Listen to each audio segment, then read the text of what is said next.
interesse era demonstrar que não só pacientes que foram para UTI, que ficaram entubados, que ficaram, sei lá, 6 meses, né, no leito, tiveram sintomas residuais. A gente queria mostrar, e a gente estava vendo isso empiricamente, que um serviço de atenção primária, que foi responsável por um grande número de atendimentos de sintomáticos respiratórios, também teve um impacto não só durante a pandemia, no auge da pandemia, né, mas também no pós-Covid. A gente está falando aqui de março de 2020, quando iniciou a pandemia, a dezembro de 2021. A gente retirou a 2022 porque já era a cepa da Ômicron, que nós já sabíamos dos estudos internacionais, enfim, que não era a cepa que gerava sintomas pós-Covid. Eram sintomas mais leves, a população já estava vacinada, etc. Então não gerava aquilo que nos interessava, que eram os sintomas pós-Covid. Então, nesse período de 2 anos, a gente atendeu mais de 10 mil sintomáticos respiratórios. Muitos do nosso território e muitos da cidade, até da região metropolitana. Né? Na época da Covid não existia, né, esse delimitação territorial. Né?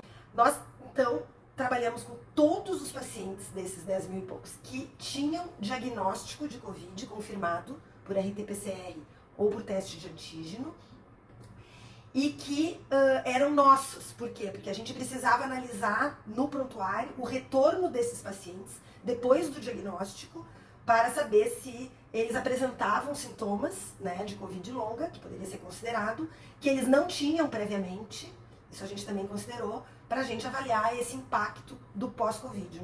Mas então, desses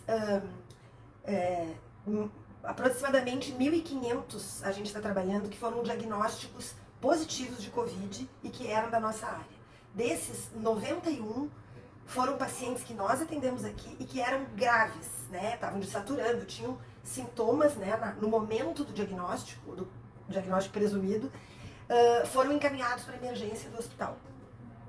Então nós fizemos uma análise separada, os nossos pacientes que internaram, né, e os nossos pacientes que continuaram vindo na UBS e que, portanto, não internaram. Desses que internaram, a gente teve 6 óbitos e 47% deles tiveram sintomas residuais da Covid longa, que foram atendidos ou por nós, e alguns, bem poucos, 2 ou 3, foram atendidos no ambulatório pós-Covid do hospital, na fisioterapia. Então, 140 pacientes aproximadamente, somando os que retornaram na UBS com sintomas pós-Covid com os que internaram.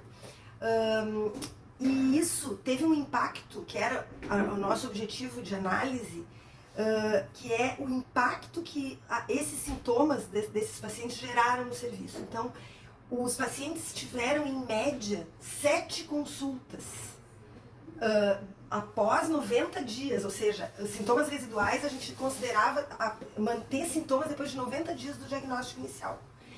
E isso tem um impacto enorme, mesmo sendo uma prevalência de perto de menos de 10%, que é o que na literatura estava encontrando para os pacientes internados, entre 6% e 8% a nossa prevalência de sintomas pós-Covid. Isso, como os nossos números são muito grandes de pacientes que a gente atendeu ao longo da pandemia, isso teve um impacto muito grande. Né? Então, além da gente receber de volta todos os pacientes que tinham ficado afastados, né, dos serviços de saúde durante a pandemia, com as condições crônicas, etc., a gente ainda teve que dar conta, né, desses pacientes com sintomas residuais da Covid. Uma coisa que é diferente também, em relação aos sintomas orgânicos, eles são muito parecidos dos pacientes internados, né? Basicamente, são questões respiratórias e de fadiga muscular, dor muscular. Mas nós identificamos também como quarto maior sintoma residual a saúde mental, né? Então, ansiedade e depressão em pacientes que não tinham esses sintomas antes da Covid, né, e que passaram a ser tratados ou com medicamento ou com outros tratamentos que foi resultado justamente, né, de ou o medo de ter morrido pela doença ou ter perdido muitas pessoas pela doença.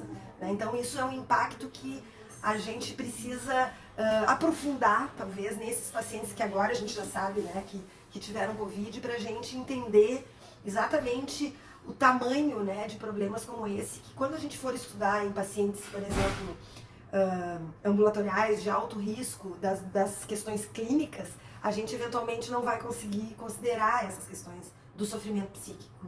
Foi tão importante.